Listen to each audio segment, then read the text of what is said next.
नमस्कार मित्रांनो, मी स्वाती तोरसेकर एशा पृथ्वीमध्ये तुमचं स्वागत करते. या वर्षीचं बजेट आपल्या अर्थमंत्री निर्मला सीतारामन यांनी सादर केलं आणि त्याला खूप चांगला रिस्पॉन्स मिळाला. ह्या बजेटमध्ये एनआरआय म्हणजे जे अनिवासी भारतीय आहेत त्यांच्यासाठी काही विशेष प्रोव्हिजन्स केलेले आहेत आणि त्याच्याविषयी आज आम्ही बोलतो आहोत, कारण ह्या प्रोव्हिजन्स थोड्याशा दुर्लक्षित राहिल्यात असं मला वाटलं. आणि आपल्या सोबत डॉक्टर गौरी पिंपळे आहेत आणि त्यांचा या विषयातला चांगला अभ्यास आहे. तेव्हा मी त्यांना विनंती केली होती की तुम्ही या आणि आम्हाला हे समजावून सांगा. तेव्हा गौरीताई, तुमचं स्वागत करते. आणि तुम्हीच आम्हाला सांगा की कसं या विषयाकडे बघायचं ते. अर्थसंकल्पामध्ये या तरतुदी कोणकोणत्या आधी केलेल्या आहेत, ज्याच्यामध्ये अनिवासी भारतीयांना स्वारस्य असेल. नमस्कार स्वातीताई. सगळ्यात पहिली गोष्ट म्हणजे ह्या बजेटमध्ये जे एनआरआय साठी काही वेगळ्या तरतुदी केलेल्या आहेत त्या आतापर्यंतच्या बजेटमध्ये कधीही नव्हत्या. म्हणजे ह्या बजेटमध्ये एनआरआय ना भारतात येण्यासाठी किंवा भारतात इन्व्हेस्टमेंट करण्यासाठी, भारताशी त्यांची नाळ जोडलेली आहे ती कायम राहण्यासाठी काही तरतुदी आहेत. आता त्याच्यात सगळ्यात पहिली तरतूद आहे की त्यांना जर प्रॉपर्टी सेल किंवा परचेस करायची असेल तर त्याच्या आधी टॅक्स डिडक्शन अकाउंट नंबर काढायला लागत होता. टॅन म्हटलं जातं त्याला. आता त्याची गरज नाहीये. त्यांच्याकडे पॅन असेल तर त्याच्यावरती सेल आणि परचेस जे काही ट्रान्झॅक्शन असतील ते होतील आणि त्याच्याप्रमाणे कॅपिटल गेन्स टॅक्स किंवा बाकीच्या गोष्टी ज्या असतील त्या टॅक्सेशनसाठी सुरळीत होईल. म्हणजे त्यांना जी खास गरज लागणार होती टॅक्स डिडक्शन अकाउंट नंबरची, आजपर्यंत लागत होती, ती या बजेटमध्ये पूर्णपणे काढून टाकलेली आहे. त्याच्यामध्ये त्यांचं पॅन वरती ते काम होतंय. म्हणजे एवढ्या मोठ्या कम्प्लायन्सेस कमी झालेल्या त्यांच्यासाठी. जा ती त्यांची प्रोसेस करा आणि त्याच्यामधून ते येईल, वाट बघा आणि नंतर पुढे परचेस किंवा सेल करा. तर हे परचेस आणि सेलच्या सिम्प्लिफिकेशनसाठी पॅन रिक्वायर्ड केलेलं आहे. टॅन काढून टाकलाय, टॅक्स डिडक्शन अकाउंट नंबर. त्याच्यानंतर दुसरं एक आहे की मिनिमम अल्टरनेट टॅक्स तो त्यांना भरावा लागत होता आधी. जर प्रोफेशनल्स इथे काम करत असतील आणि ते प्रिझम्पटिव्ह इन्कम दाखवत असतील. आता प्रिझम्पटिव्ह इन्कम म्हणजे साधारण अंदाजे आपण डिक्लेअर करतो ते इन्कम असतं. तर त्याच्यावर मिनिमम अल्टरनेट टॅक्स भरावा लागतो. तर ह्या मिनिमम अल्टरनेट टॅक्स मधून रिलीफ दिलेली आहे त्यांना. जरी प्रिझम्पटिव्ह इन्कम असेल तर प्रिझम्पटिव्ह इन्कम त्यांनी टॅक्सेशनसाठी फाईल केलं तरी. म्हणजे ही जी गोष्ट आहे की त्यांना मिनिमम अल्टरनेट टॅक्स मधून रिलीफ आहे, ती त्यांच्यासाठी सगळ्यात मोठी गोष्ट आहे. त्याचबरोबर इक्विटी इन्व्हेस्टमेंट, जे शेअर मार्केटमध्ये त्यांना 5% आतापर्यंत लिमिट होती सिंगल लिस्टेड कंपनीमध्ये, ती 10% वाढवलेली आहे. आणि टोटल इन्व्हेस्टमेंट इक्विटी इन्व्हेस्टमेंट जी आहे ती 10%वरून 24% पर्यंत केलेली आहे. म्हणजे भारतामध्ये एनआरआय कडून इन्व्हेस्टमेंटचा फ्लो यावा आणि तो जास्त म्हणजे एक्स्ट्रा फ्लो यावा, अधिकचा फ्लो यावा या दृष्टीने त्यांनी तरतूद केलेली आहे. म्हणजे त्यांना ते अलाउएबल आहे की सिंगल लिस्टेड कंपनीमध्ये 5% वरून 10% इन्व्हेस्टमेंट करणं आणि टोटल त्यांची ऍग्रीगेट लिस्टेड कंपनी मधले 10% वरून 24% एवढी इन्व्हेस्टमेंट ते करू शकतात. म्हणजे भारतात जी इन्व्हेस्टमेंट येणार आहे त्याच्यासाठी ही चांगली गोष्ट आहे की एनआरआय जास्त मोठ्या प्रमाणावर इन्व्हेस्ट करू शकतील. त्याचबरोबर त्यांचा टॅक्स कलेक्टेड ऍट सोर्स होता ट्रॅव्हल, एज्युकेशन किंवा मेडिकलसाठी वेगवेगळ्या देशांमध्ये जाताना. तो आधी साधारण 5%च्या आसपास होता, तो 2% पर्यंत केलाय. म्हणजे ह्या तिन्ही गोष्टी जर ट्रॅव्हल, एज्युकेशन, मेडिकलसाठी कुठेही जायचं असेल तर हा टॅक्स कलेक्टेड ऍट सोर्स आहे तो फक्त 2% एवढाच कॅल्क्युलेट होणार आहे. म्हणजे तोही त्यांच्यासाठी कमी केलाय. म्हणजे एकूण एक असं दिसतंय की भारतीय जे अनिवासी भारतीय आहेत तरी भारतात गुंतवणूक करावी, भारताचे जे काही कन्सेशन भारताने दिलेले आहेत ते घ्यावे, त्याचबरोबर त्यांना टॅक्स रिलीफ दिलेले आहेत, त्याच्यानंतर जे कम्प्लायन्सेस आहेत ते कमी केलेले आहेत. शिवाय त्यांना जी काही त्यांची बाहेरच्या देशामध्ये वगैरे प्रॉपर्टी असेल त्याच्यावरती ती जर त्यांना डिस्क्लोज करायची असेल तर वन टाइम विंडो दिलेली आहे. त्याच्यामुळे त्यांना कुठलीही पेनल्टी वगैरे लागणार नाही. ती त्यांनी आजपर्यंत प्रॉपर्टी डिस्क्लोज केली नसेल तर ते डिस्क्लोज करू शकतात. आणि सगळ्यात महत्वाची गोष्ट याच्यामध्ये आहे की व्हिजिटिंग येणारे प्रोफेशनल्स आहेत, काही कामानिमित्त किंवा शॉर्ट टर्म प्रोजेक्टसाठी जे भारतात येत असतील किंवा येऊन जाऊन असतील, तर त्यांचं जे ओव्हरसीज इन्कम आहे, भारताबाहेरचं इन्कम आहे, त्याच्यावरती त्यांना 5 वर्षाचं टॅक्स एक्झम्पशन आहे. ओव्हरसीज इन्कम वरती भारतामध्ये कुठलाही टॅक्स लागणार नाही एनआरआय. म्हणजे एनआरआय प्रोफेशनल्स येऊन जाऊन भारताबाहेर राहिले तरी त्यांना बाहेरच्या त्यांच्या इन्कम वरती भारतामध्ये टॅक्स लागणार नाही. म्हणजे डबल टॅक्सेशन होणार नाही. हा सगळ्यात मोठा फायदा आहे. किंवा कधी-कधी काय असं असतं, बाहेरच्या देशात राहून हे प्रोफेशनल्स इकडे घेतात प्रोजेक्ट आणि आजकाल तर बहुतेक जण असं करतायत, की बाकीच्या बाहेरच्या देशातून इथे प्रोजेक्ट्स घेतात. काही महिन्यासाठी भारतात आहेत, परत पुन्हा जातात. तर त्यांना पहिली 5 वर्ष आहे ते टॅक्स एक्झम्पशन आहे. त्यांना ओव्हरसीज इन्कमवरती कुठलाही टॅक्स भरावा लागणार नाही. म्हणजे आत्ता संपूर्ण आपण भारताचे युनियन बजेट, केंद्रीय अर्थसंकल्प बघितलंय, तर आत्तापर्यंतचा हा पहिला अर्थसंकल्प असा आहे, की याच्यासाठी मोठ्या प्रमाणावर एनआरआयसाठी तरतुदी केल्या गेलेल्या आहेत. तर तू एक विषय मांडलास की त्यांना जर का इथे गुंतवणूक करायची असेल तर एका कंपनीमध्ये त्यांना गुंतवायचे असतील तर आतापर्यंत 5% शेअर ह्याचं लिमिट होतं ते आता 10% केले. हे तर सोपं आहे लोकांना कळण्यासाठी. पण तू हे म्हटलं की एकूण त्यांना 25% करता येईल. तर एकूण म्हणजे काय? म्हणजे त्यांनी जर का 5 कंपन्यांमध्ये इन्व्हेस्ट केलं तर पाचांचं मिळून 25% असा त्याचा अर्थ आहे का? हो, हो, हो. म्हणजे एका कंपनीमध्ये मॅक्सिमम 10% आणि जर हा, त्याच्यापेक्षा जास्त असेल, तर मग मॅक्सिमम 24%. अच्छा जास्त 24%. कंपन्यांमध्ये केलं असेल. ठीक आहे. जास्त पण कंपन्यांमध्ये केलं असेल तर. पण याचा अर्थ म्हणजे अर्थात त्या शेअरची जी काही दर्शनी किंमत असेल किंवा ते ज्या किमतीला विकत घेणार आहेत, त्याच्यावरती एकूण रक्कम किती टाकली जाईल ह्याच्यावरती बंधन नाहीये. फक्त या पर्सेंटेज वरती त्यांनी बंधन टाकलेलं आहे की तुम्ही एका वेळी करून 24%च्या पलीकडे तुमचा सहभाग असता कामा नये. असं त्यांनी एकंदरीत केलेलं दिसतंय. नारायच. हो आणि याच्यामध्ये फायदा हा सगळ्यात मोठा कसा असतो, की जेव्हा एनआरआय इन्व्हेस्ट करतात, तेव्हा अजून तरी डॉलर आणि रुपयाचा दर बघितला तर डॉलर चढा आहे. त्याच्यामुळे ₹90च्या आसपास $1 आहे. त्याच्यामुळे जेव्हा एनआरआय इन्व्हेस्ट करतात, तेव्हा त्यांच्याकडचे डॉलर आणि रुपयामध्ये कन्व्हर्ट झाल्यानंतर ती रुपयामध्ये अमाउंट मोठी असते. हा. त्यामुळे आपल्याला तो फायदा मिळतो, की आपण 5,000 इन्व्हेस्ट करणं आणि त्यांनी $5,000 इन्व्हेस्ट करणं. आपण ₹5,000 इन्व्हेस्ट करतो तेव्हा ते 5,000 असतात. ते $5,000 इन्व्हेस्ट करतात ते 5,000 गुणिले 90 होतात. बरोबर. त्यामुळे मग तो हा जो फ्लो आहे तो मोठा होतो. मग तो अर्थात आपल्या अर्थव्यवस्थेसाठी चांगला म्हणजे अर्थव्यवस्था वाढीसाठी हे चांगलं लक्षण आहे. चालना मिळेल. त्यांच्या गुंतवणुकीला चालना मिळू शकेल.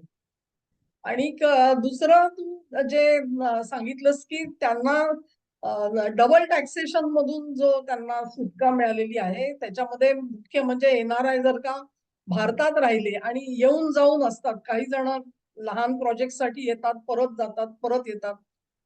एक तर मला वाटतं एनआरआय म्हणजे 181 दिवसाचं ते तर काही बदललेलं नाहीये अजून बरोबर. म्हणजे उरलेला काळ ते भारतामध्ये राहू शकत असतील आता सुद्धा म्हणजे ती हो, डेफिनेशन इन्कम बदललेली टॅक्स नाही. ॲक्ट प्रमाणे रेसिडेन्शियल रूल जो आहे तो बदललेला नाहीये हा, अजून तरी. आणि त्याच्याप्रमाणे जसं आहे तर अकॉर्डिंगली त्या डेफिनिशननेच एनआरआय कन्सिडर होणार. आणि त्याच्यामध्ये भारतात येऊन जाऊन असतील ते. आणि तसं बघायला गेलं तर आजकाल ना बहुतेक म्हणजे काही जण आहेत जे युरोपामध्ये राहतात किंवा अमेरिकेत राहतात. त्या इंटरेस्टेड, की ते खरंच इंटरेस्टेड आहेत भारतामध्ये प्रोजेक्ट घेण्यासाठी. म्हणजे बरोबर. एकूणच जागतिक हे बघितल्यानंतर हा. चाललेलं जे काय आहे मोठ्या प्रमाणावरती चेंजेस, त्याच्यामध्ये त्यांनाही भारतामध्ये काम करायची इच्छा आहे. कारण भारतातलं पण बरंच स्ट्रक्चर वगैरे बदललेलं आहे. त्यामुळे they are willing to do in म्हणजे इंडिया. त्याच्यामध्ये आता असं म्हटलं जातं की ज्याला ग्लोबल कॉम्पिटन्सी सेंटर म्हणतो आपण जीसीसी ही जवळजवळ हं. भारतामध्ये 2000 पेक्षा आता जास्त निर्माण केली गेलेली आहेत आणि त्याच्यामध्ये बहुतेक करून जास्त परदेशी गुंतवणूक आलेली आहे.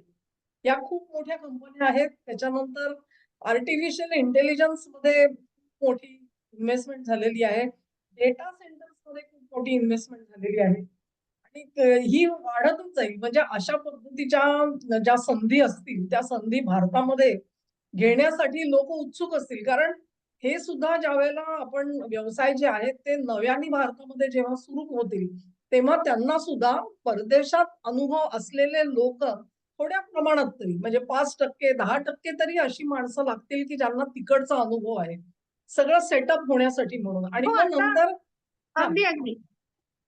म्हणजे इथे जे आता लोक काम एआयचा विषय करतात ते निघाला म्हणून ट्रेन होतील त्याच्यामध्ये आणि इन द मीन टाइम त्या लोकांनाही संधी मिळेल आणि ह्यांना तिथे शिकण्याची संधी मिळेल स्थिरावण्याची संधी मिळेल. अशी एकंदर एक व्यवस्था त्यांनी तयार केली आहे आणि तिच्यामध्ये मुख्य म्हणजे काय तर ही सगळी जी व्यवस्था आहे ती सुरळीत चालावी, सुटसुटीत व्हावी ह्याच्यासाठी ही तरतूद जी आहे ती अतिशय महत्वाची तरतूद आहे असं मला वाटतं.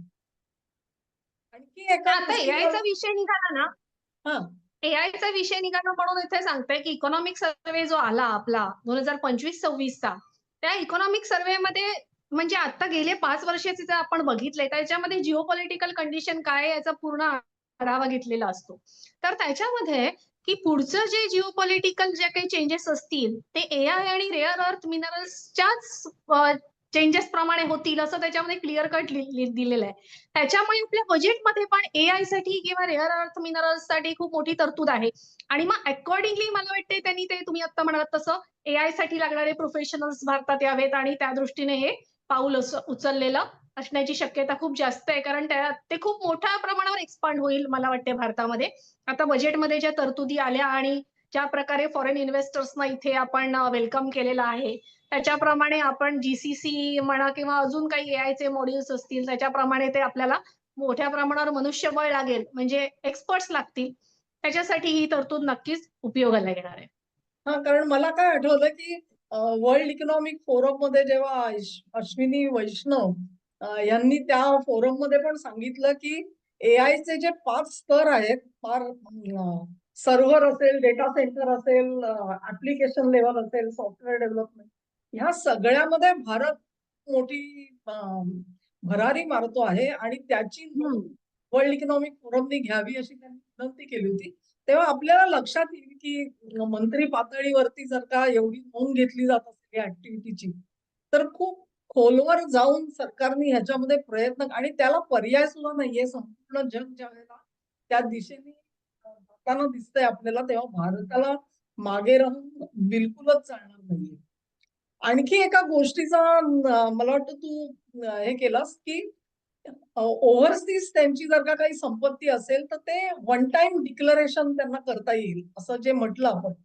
तर त्याच्याबद्दल म्हणजे काय आहे की एनआरआयनी समजा अशी संपत्ती जर का देशाबाहेर घेतलेली असेल तर ती इथे त्यांना जाहीर करावी लागत होती का आतापर्यंत?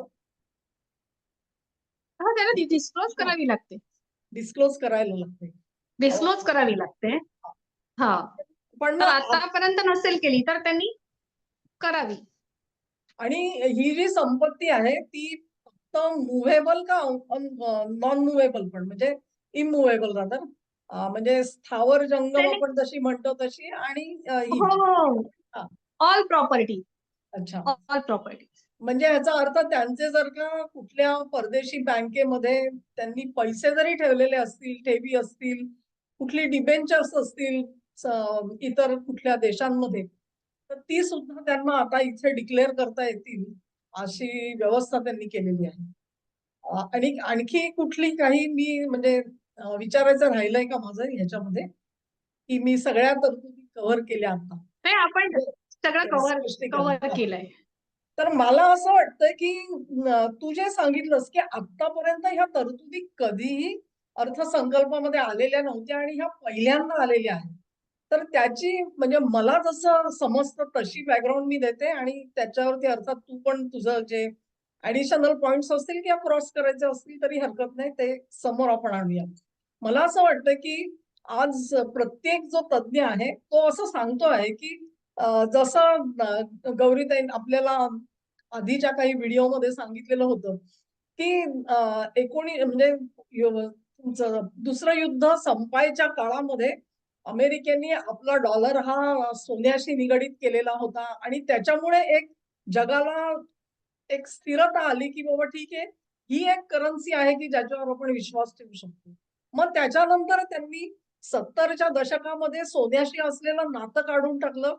पण लवकरात लवकर त्यांनी डॉलर हा पेट्रोलच्या भावाशी निगडीत करून घेतला आणि पुन्हा एकदा थोडं स्थैर्य जे आहे ते त्याच करन्सीला आलेलं होतं. पण आज आता अशी परिस्थिती आहे की संपूर्ण जग जे आहे ते कुठली करन्सी आणि कशी स्थिरावेल प्रत्येक देश हा आपण बघतोय खूप मोठ्या प्रमाणात अजूनही डॉलरमध्ये व्यवहार होतात. पण अनेक देश उत्सुक आहेत की आपापल्या करन्सीमध्ये जर का त्यांना व्यवहार करता आले तर फार काही मोठं नाहीये. म्हणजे ध्येय असं नाहीये की डॉलरला काय त्याला म्हणतात सीमा पार करायचंय. पण ज्या वेळेला तुम्ही डॉलर मार्फत जे व्यवहार करता तेव्हा तुम्हाला डॉलर विकत घ्यावे लागतात आणि मग त्याच्यासाठी जे पैसे तुमचे जातात ते सुद्धा वाचले तरी लोकांना खूप मोठी रिलीफ मिळतो. ते जे प्रोसेसिंग होतं स्विफ्ट मधून त्याच्यासाठी त्यांना प्रोसेसिंग फी द्यावी लागते. जी प्रोसेसिंग फी आता आपल्या युपीआय सारख्या ज्या पेमेंट सिस्टीम आहेत त्याच्यामध्ये ती प्रोसेसिंग फी नसणार आहे. आणि जवळजवळ 4 ते 5 दिवसांनी माणसांना पैसे मिळत होते. ते तुम्हाला ताबडतोबीने किमान त्याच्यात त्या दिवशी मिळायला लागतील. तर हे फायदे लक्षात घेतले तर अनेक देश त्याच्यामध्ये यायला उत्सुक आहेत. ते काही डॉलरवरती अविश्वास आहे असं नाही म्हणणार आपण. थोडाफार प्रमाणामध्ये तसंही असू शकेल. आज आपल्याला त्याचं अनुमान काढता येत नाही. पण निदान एक सुटसुटीत प्रक्रिया म्हणून हे सगळं जेव्हा सगळं अडॉप्ट होत आहे, तर एक जे तज्ञ आहे त्याच्यातले ते असं सांगतायत, की हा एखादा जसा तो पेट्रो डॉलरचा क्षण आला किंवा ब्रेटन वूड्स सारखा क्षण आला, तसं सगळं हे वेगळं होताना दिसतंय आणि मग ही प्रत्येक करन्सी मध्ये मुवमेंट आहे ना, त्याला जोडून तुम्ही पहा, ही सेंट्रल बँक डिजिटल करन्सी हे प्रत्येक देश आता हळूहळू त्याच्याकडे अनुकूलता दाखवायला लागेल. तर त्याच्यामुळे जे व्यवस्थेमध्ये जे बदल होणार आहेत त्याच्यासाठी आपण एनआरआय ना सुद्धा तयार करतो आणि त्यांना आपल्या देशामध्ये जे आहे ते अधिक त्यांची पाळंमुळं घट्ट इथे केली जावी म्हणून प्रयत्न करताना दिसतोय असं मला वाटतं. तर त्याच्यामधलं अजूनपर्यंत आपण ज्याची विचार केला नाही ती सेंट्रल बँक डिजिटल करन्सी. त्याच्यावरती गौरीताई तुम्ही आम्हाला थोडं सांगा. आणि हे ट्रान्झिशन आत्ताच्या घडीला कुठल्या देशांनी सुरू केलंय का? भारताने केलंय का? आणि त्याची प्रगती काय आहे आत्ताच्या घडीला? सेंट्रल बँक डिजिटल करन्सी बहुतेक देशांनी ऑन पेपर एक्सेप्ट केलेली आहे. म्हणजे हळूहळू करून ज्या आपण चलनी नोटा वापरतो स्वतः त्याच्याऐवजी मान्य केलंय. हा स्वतः मान्य हा केलंय. पण त्यांनी तत्वतः त्याच्यामध्ये मान्य आणि केलं. आजची जी करन्सी आहे, आपण जे चलन वापरतो, त्याच्यामध्ये काय फरक आहे? म्हणजे नागरिकांच्या दृष्टीने त्याच्यात सुविधा काही आहेत का? नाही, ती करन्सी तशीच आहे. करन्सी करन्सी सारखीच असणार आहे. हा. सगळ्यात महत्वाची गोष्ट कशी झालेली आहे, की अमेरिकेने जेव्हा जेव्हा ब्रिटन वूड्स सिस्टम अस्तित्वात आली, तेव्हा जसा डॉलर सोन्याशी निगडीत होता, तसे बाकीचे चलन जे होते ते डॉलरशी निगडीत होते. आता डॉलर 71ला जे अमेरिकेने अचानक सांगितलं, की आता डॉलर सोन्याशी निगडीत नाही. पण तरी पण बाकीचे चलन डॉलरशी निगडीत राहील.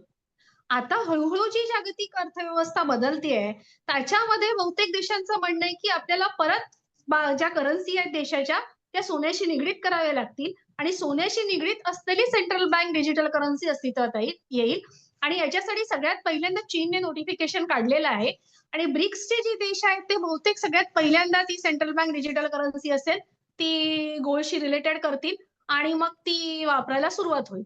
पण त्या दृष्टीने पावलं उचलायला सुरुवात झाली आहे. ह्याच्यामध्ये ब्रिक्सचा उल्लेख का वारंवार येतो, की जेव्हा स्विफ्ट वरती रशियाला स्विफ्ट वापरण्यासाठी बंदी घातल्यानंतरही रशियाने अल्टरनेट सिस्टम वापरली. याचा अर्थ ब्रिक्सचे देश आधीपासून तयारी करत होते. म्हणजे आता जे दिसतंय त्याची तयारी कदाचित 10-15 वर्ष आधीपासून झालेली होती, की स्टेप बाय स्टेप होतंय. आणि आपल्या समोर ते आत्ता येतंय म्हणून आपल्याला वाटतं आता हे असं काय नवीन आहे. पण तसं नाही. आता सध्या बघितलं तर आता थोडासा वेगळा विषय होईल. सोन्या चांदीचे दर व्होलाटाईल आहेत. पण क्रिप्टो इतक्या पटकन खाली आलाय, की जे क्रिप्टो कायम वरती जाईल असं जे भविष्य वर्तवलं जात होतं, ते म्हणजे क्रिप्टोचे रेट बरेच खाली आलेले आहेत. $1,00,000 पर्यंत गेलं तर $60,000 पर्यंत क्रिप्टो आलाय. म्हणजे हे जे काही बदल जे आहेत, ते आपल्याला दिसताना बरोबरचे दिसत असले, तर त्याच्या मागे जे काय असते सिस्टम उभी राहते, त्याच्यासाठी आधीपासून तयारी चालू असावी असं वाटेल, असं एकूण सिस्टममध्ये चेंजेस चालू आहे. म्हणजे सेंट्रल बँक डिजिटल करन्सी आल्यानंतर आपल्याला ती डायरेक्ट ऑनलाईन वापरायला मिळेल. पण सगळ्यात महत्वाची गोष्ट ह्याच्यामध्ये हे होणार आहे, की ती पेग टू डॉलर म्हणजे डॉलरशी रिलेटेड नसेल.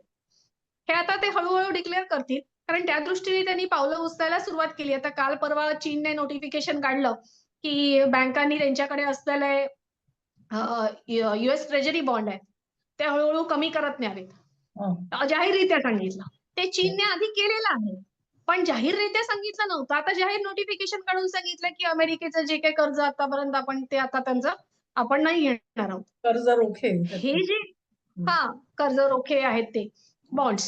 तर हे जे बदल आहेत ते असे मला नाही वाटत आहेत की एका रात्रीत किंवा असं काही आहे. त्याच्यासाठी त्यांची सिस्टम रेडी आहे. फक्त आपल्याला ते टप्पे समोर आल्यानंतर कळतं की आता CBDC central bank digital currency येतेय.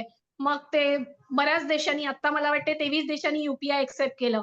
त्यातल्या 6 देशांमध्ये ऑलरेडी चालू होतं. म्हणजे युपीआय जेव्हा एक्सेप्ट करता तेव्हा तुम्ही रुपीमध्ये भारताच्या नॅशनल करन्सीमध्ये व्यवहार करता. याचा अर्थ तुम्ही डॉलरला बायपास केलाय. डॉलरला बाजूला केलंय. असे आता एकूण आपल्या लक्षात नसेल, पण जवळ-जवळ मला वाटते 51 देश तरी असावेत, की त्यांनी आपली सिस्टम एक्सेप्ट केलेली आहे. म्हणजे हळू-हळू ब्रिक्स देशांकडे बाकीचे देश जात आहेत. म्हणजे ही खूप मोठी घडामोड आहे खरं तर आंतरराष्ट्रीय अर्थव्यवस्थेतली. मला असं वाटतं की एक जे तू सांगतेस की ब्रिक्सचं सुद्धा जे नाणं येणार आहे ते माझ्या अंदाजाने 40% सोन्याच्या भावाशी आणि उरलेले 60% जे आहेत ते त्यांचे जे मेंबर नेशन्स आहेत 4 का 5 म्हणजे ओरिजिनल त्यांच्या करन्सीमध्ये ते काहीतरी जोडून घेणार आहेत असं मी वाचलं होतं.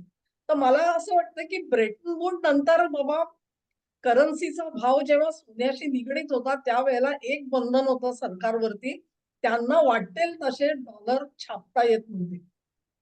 म्हणजे ते जे गुणोत्तर जे आहे तुमच्याकडे जर का इतकं फिजिकल गोल्ड असेल, तर तुम्ही बाजारामध्ये इतकं चलन आणू शकता. हे जे गुणोत्तर मेंटेन करावं लागत होतं.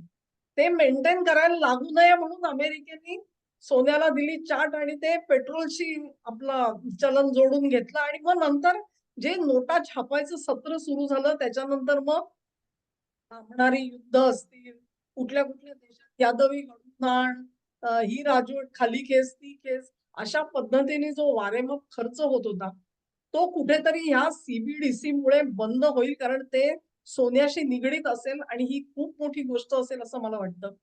सामान्य जनतेच्या आता दृष्टिकोनामधून जे चोरटे व्यवहार होतात, ते चोरटे व्यवहार जे आहेत ते सीबीडीसीने ट्रॅक करता येतील. कारण तुमचा प्रत्येक नोट आज समजा माझ्याकडे 10 नोटा आहेत. त्या मी माझ्या अ-मैत्रिणीला दिल्या का प-मैत्रिणीला दिला ह्याचा काही हिशोब नसतो.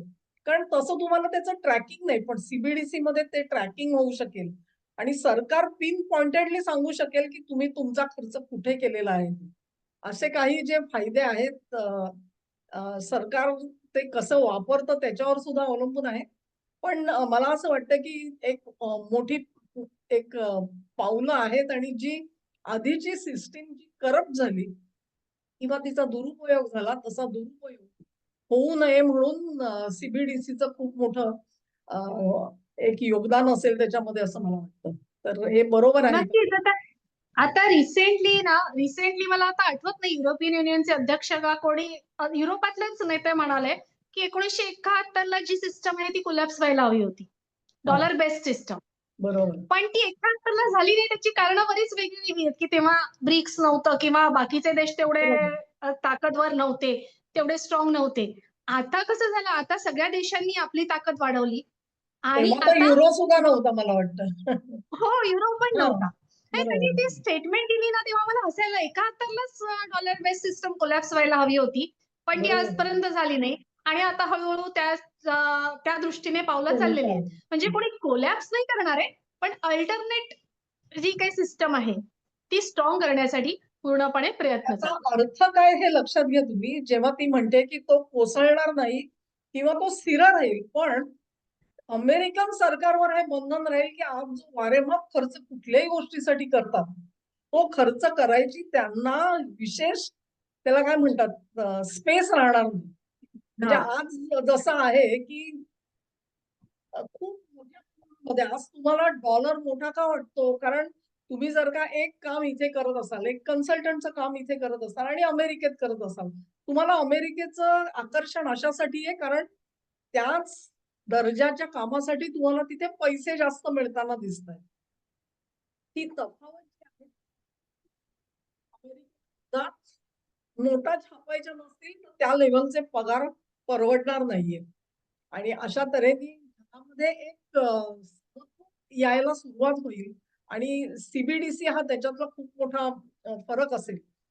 ह्या सगळ्यासाठी एनआरआयना तयार करायचं आणि त्यांना त्याच्यामध्ये भाग घेता यावा आणि आपल्या मायदेशामध्ये जी काही आपण चांगली पावलं टाकतो आहोत भरभराटीसाठी, त्याच्यामध्ये त्यांना एक हिस्सा घेता यावा ह्या दृष्टिकोनातून अर्थसंकल्पामध्ये आज जे बदल केले त्याचे ते किती दूरदर्शी आहेत आपल्याला कळून येतंय ह्या चर्चेवरून.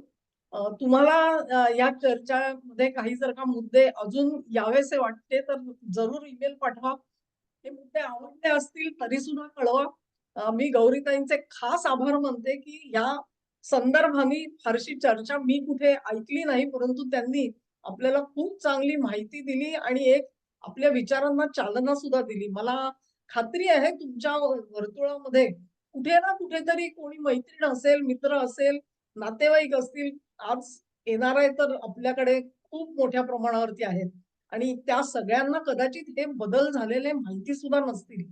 तुमच्या मार्फत ते हे बदल जे आहेत त्यांच्यापर्यंत पोचावेत ह्या इच्छेने हा व्हिडिओ करतो आहोत.